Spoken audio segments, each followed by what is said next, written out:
देखिए 4.4 का जो पहला पार्ट है वो कह रहा है कि क्वेश्चन तो आप पढ़ चुके हैं कि state with reason whether the following algebraic operations will scalar or vector physical quantities are meaningful. ये कह रहे हैं adding of any two vectors, sorry adding of any two scalars. ये कह रहे हैं कि भाई adding of any two scalars, any two scalars, दो स्केलर्स को ऐड करना ये मीनिंगफुल है कि नहीं है।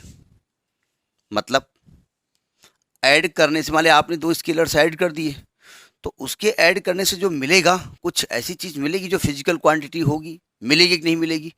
तो देखिए ये मीनिंगफुल हो भी सकता है, यस भी हो सकता है, लेकिन मजबूरी यहाँ पर ये है कि जब हम यस लिखे ना तो यूनिवर्सल यस होना चाहिए, हर जगह यस होना चाहिए। भाई अगर आपने 2 kg मास लिया है ना और 5 kg मास लिया और आपने ऐड किया तो आप कहेंगे mass plus mass is equal to mass, है meaningful.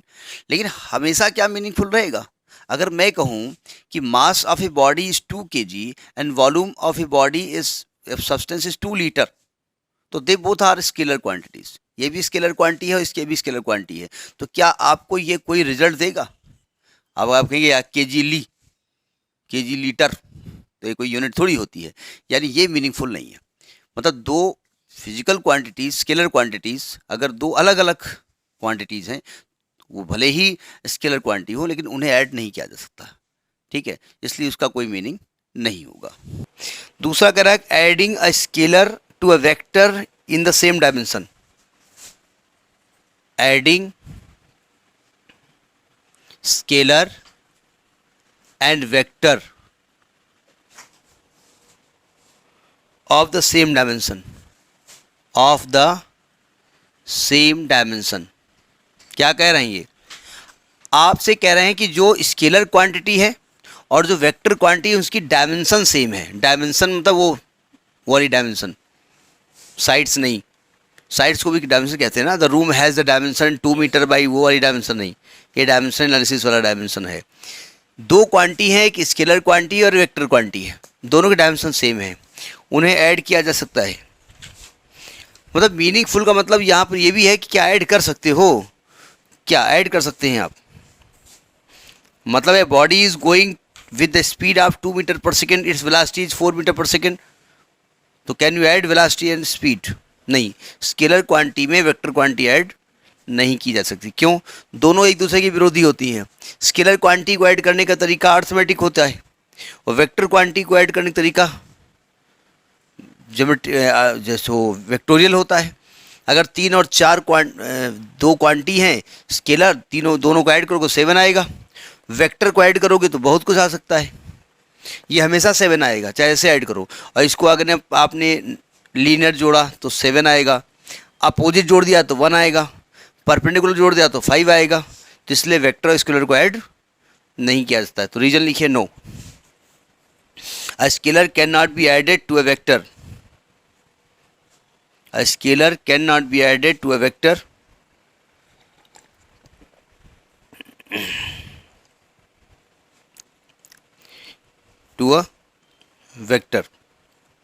even of same dimensions।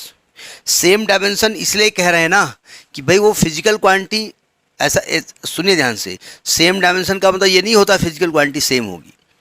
आगे आप पढ़ेंगे बहुत सारी ऐसी आपको क्वांटिटी दिखेंगी जिनकी डायमेंशन सेम है लेकिन एक दूसरी क्वांटिटी और एक दूसरी क्वांटिटी है, इन्हें ऐड नहीं किया जा सकता।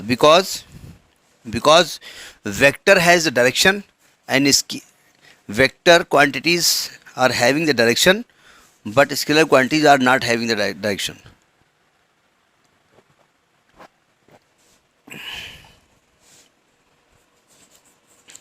ठीक है, कहना ये चाहते हैं कि भाई दो क्वांटिटी को हम ऐड कर रहे हैं, दो स्केलर क्वांटिटी हैं, तो क्या इन्हें ऐड कर सकते हैं या इसका जो फिजिकल मीनिंग सिग्निफिकेंट है, मतलब दोनों को ऐड करने से कोई नई क्वांटिटी आपको दिख रही है। तो उन्होंने कहा नहीं भैया, सेम क्वांटिटी आप ऐड कर सकते हैं, एक स्केलर एक वेक्टर को नहीं ऐड कर सकते भले ही उनकी डायमेंशन सेम हो। अगला पार्ट आपसे ये कह रहे हैं, सी पार्ट, ये कह रहे हैं कि multiplication by a vector by a scalar, multiplication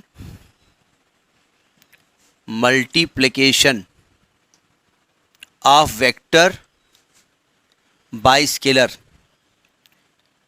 आप जानते हैं अगर mass is a vector scalar quantity और that acceleration is the vector quantity, और मल्टीप्लिकेशन हो सकता है और हो करके एक नई क्वांटिटी आ सकती है, नहीं आ सकती है। एक स्केलर क्वांटिटी और एक वेक्टर क्वांटिटी मल्टीप्लाई हुए एक नए फिजिकल क्वांटिटी आपको दे सकती है। तो लिख दीजिए यस, इसका ऑप्शन होगा यस। लिखिए the multiplication of mass and acceleration gives force. The multiplication of mass and acceleration gives force.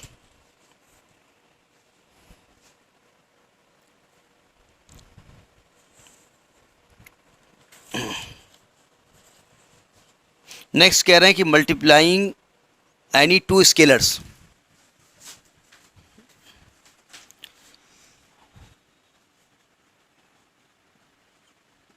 Multiplying any two scalars, कहने का इनका ये मकसद है कि ये दो ऑपरेशन जो है ना, ये ऑपरेशन हो सकते हैं और होने के बाद क्या कोई नई फिजिकल क्वांटिटी आपको मिल जाएगी। क्या दो स्केलर्स का मल्टीप्लाई हो सकता है? तो आप जानते हैं एक फार्मूला होता है पावर का, वर्क अपॉन टाइम। तो वर्क का क्या हो जाएगा? Power into time. Power is a scalar quantity, time is a scalar quantity, multiply हो गया और होने से एक नई स्केलर क्वांटिटी मिल गई। तो लिखिए यस। और भी बहुत सारे हो सकते हैं, यस लिखिए। स्पीड और क्या क्या देगा? डिस्टेंस। हाँ, ये भी हो सकता है। Speed multiply by time give you distance. Oh, ये भी हो सकता है। वेरी गुड, अरे वाह, लिखिए यस। लेकिन we can multiply two scalar quantities. Yes, we can multiply two scalar quantities as when we multiply power with time, it gives the work that is a scalar quantity. It gives the work that is a scalar quantity.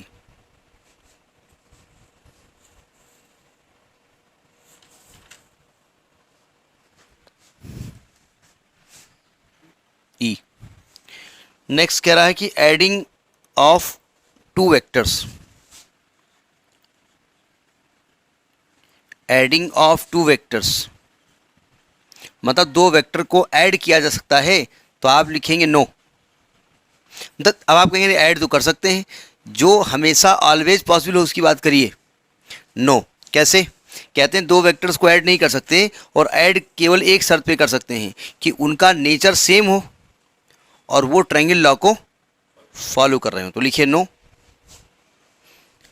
आगे लिखिए only two vectors of same nature can be added. The two vectors of same nature can be added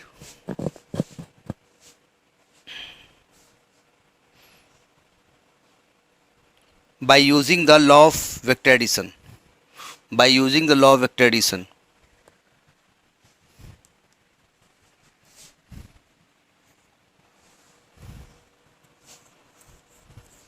F part कह रहा है कि adding a component of a vector to the same vector.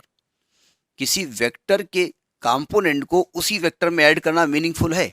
देखिए जैसे हम एक वेलोसिटी ले लें, ये वेलोसिटी ले लें, ये v, ठीक है, और ये थीटा एंगल है, तो ये कंपोनेंट हो जाएगा। तो क्या v और v cos थीटा को ऐड करने से ये मीनिंगफुल है कि नहीं है?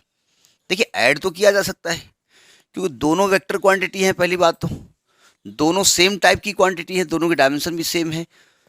लेकिन भाई ऐड करेंगे तो आपको रिजल्ट क्या मिलेगा? Velocity plus component of velocity. तो इसका कोई नया रिजल्ट तो मिलेगा नहीं, इसलिए इसे ऐड तो किया जा सकता है, लेकिन इनके ऐड करने से कोई नई फिजिकल क्वांटिटी मिलेगी ऐसा नहीं है, जरूरी क्या है ही नहीं। तो इसलिए इसको ऐड करना मीनिंगफुल नहीं है। ठीक है, वो यही लिखना है, लेकिन थोड़ा सा रीजन भी आपको लिखना पड़ेगा। ठीक है।